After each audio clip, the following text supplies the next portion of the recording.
This is the Lone Crater YouTube. We hope this video helps. Open the Develop module and look at the histogram first. You need that map to guide changes. Start by enabling profile corrections and lens corrections to remove artificial falloff. Next, dial exposure to correct overall brightness, then use highlights and shadows to recover clipped areas. Make small moves, 0, 3, 0, 7 stops, then inspect the histogram again. Once done, switch to the whites and blacks with the Alt/ option, preview to set true endpoints for contrast. With global exposure in place, shape the image using the tone curve to refine contrast and midtone weight. Pull an S-curve subtly for punch.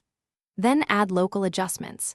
Use graduated filters on horizons and radial filters for subject separation, adjusting exposure, clarity, and color temperature as needed.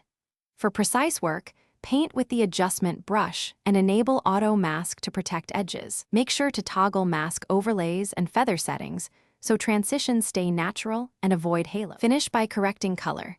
Use the white balance eyedropper on a neutral tone or fine-tune temp and tint to remove casts. Next, go to detail and add sharpening while holding Alt/ option on masking to see where sharpening applies. Keep radius low for portraits. Apply noise reduction only if necessary. When exporting, choose sRGB for web or Adobe RGB for print and apply output sharpening for screen or print. If shadows crush or colors shift, check your monitor profile and revisit white balance as a key. Thanks for watching. Consider subscribing if we helped you.